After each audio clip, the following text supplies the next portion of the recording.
चिंतन नहीं लगातार बन पा, थोड़ी देर होता है फिर जो है। हाँ, पर हम जहाँ जहाँ अपनापन किए होते हैं उसी का तो चिंतन होता है। आप देखो ना, अगर प्रियालाल का चिंतन नहीं होता तो होता किसका चिंतन है? शरीर, शरीर संबंधियों का, शरीर संबंधी विषयों का, खान पान, विश्राम, धन संपत्ति, बेटा, परिवार। हमने जहां जहां अपनापन किया है वही हमारा चिंतन जाता है। चिंतन कोई अलग से नहीं होता है। जो हम देखते हैं, जो हम सुनते हैं, जो हम बोलते हैं, जो हम स्वीकृत करते हैं, उसी का चिंतन होता है। आप देख लीजिए, पूरे दिन भर के चिंतन को देखिए। जो आप देखते हैं, जो आप सुनते हैं, जो आप बोलते हैं और जो आप स्वीकार किए हुए हैं अपना, उसी का चिंतन होता है।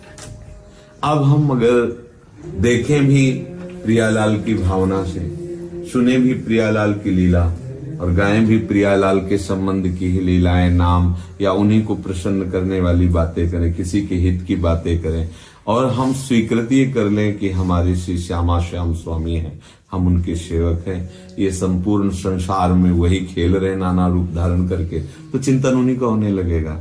चिंतन जबरदस्ती नहीं हो सकता है।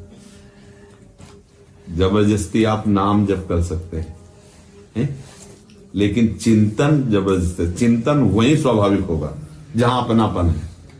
और चिंतन ही भगवत प्राप्ति है।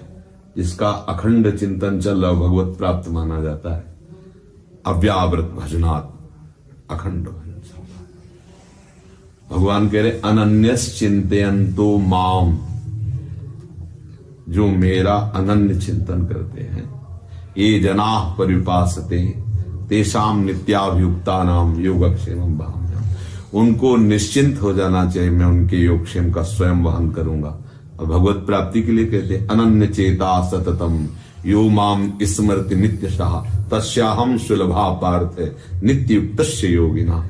जो मेरा अनन्य चिंतन करते हैं मैं उनको सुलभ हो जाता हूं। तो चिंतन सिद्धि है।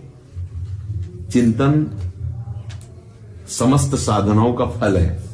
जो हम साधन करते हैं, चाहे वो संसार का हो, चाहे वो प्रभु का हो, वही हमारा चिंतन बनता है। जागृत स्वप्न सुषुप्ति में वही स्फुरित होता है। अब हम संसार को अपना माने, संसार का ही प्रवचन करते हैं, संसार का ही प्रवचन सुनते हैं, संसार को ही देखते हैं, तो चिंतन भी संसार का ही होता है। और भगवान ने कहा मच्चित्ता मदगत प्राणा बोधयंता परस्परम कथयन्ति च माम नित्यम तुष्यन्ति च रमन्ति च। अब चिंतन शुरू हो जाएगा। भगवान ही आदेश करे मच्चित्ता, मेरे चित्त, चित्त का ही काम है चिंतन करना। जब ये चित्त प्रभु में चित्त हो गया, प्रभु में ही पूर्ण समर्पित हो गया, हार गया, प्रभु में समर्पित हो गया, अब उसका स्वाभाविक चिंतन चलेगा। इसीलिए गोस्वामी तुलसीदास जी कह रहे हैं कामी ही नारी प्यारी जिम। ये चिंतन की बात मांगी इसमें। इससे कामी पुरुष कामिनी का चिंतन करता है। अब उसको कुछ सोचना नहीं पड़ता, स्वाभाविक उसके अंदर चिंतन। जैसे लोभी पुरुष धन का चिंतन करता है, उसे उसको कुछ उसमें मेहनत नहीं करनी पड़ती, स्वाभाविक होती है। ऐसे हे प्रभु आपका चिंतन बनने लगे। अब इस चिंतन के लिए तो हम सब प्रयासरत हैं। वाणी का गायन, खूब नाम जप, नाम कीर्तन, संतों का समागम, कि हमारा चिंतन बदल जाए। चिंतन बदल गया, हमारी बात बन गई। और इसके अलग हट करके एक और भाव है इसमें कि अब जैसे हम प्रियालाल के इस पर चिंतन ले आओ, तो अपने आप बिना तुम्हें प्रयास किए चिंतन स्वाभाविक श्री जी का होने लगेगा। मेरी लाडली जी में। अच्छा देखो, जब तक आप हमसे जुड़े नहीं थे, श्री जी से नहीं जुड़े थे शरणागत, तब तक कभी आपका हमारा चिंतन बना क्या? अब आपको क्या करना पड़ता है हमारे चिंतन के लिए?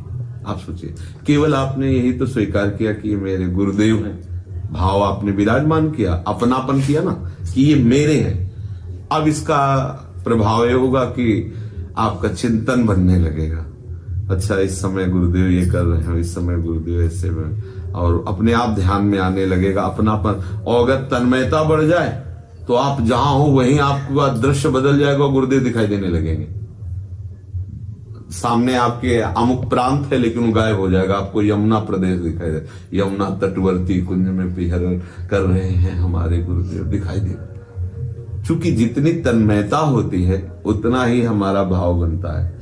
अब तन्मयता जगत में है तो जगत के माइक भाव बनेंगे, राग द्वेष लाभ हानि मान अपमान निंदा स्तुति जय पराजय, इसी में हम सब फंसे हुए। तो हमें चिंतन करने के लिए पहले हमें ये देखना पड़ेगा कि हमारी वाणी से कितना प्रभु का गायन होता है, कितना संसार का, हमारी श्रवणेंद्रिय कितना प्रभु को सुनती, कितना संसार का, हमारे नेत्र कितना प्रभु को देखते हैं, कितना संसार को। बस यही से चिंतन आपका संभलना शुरू हो जाएगा।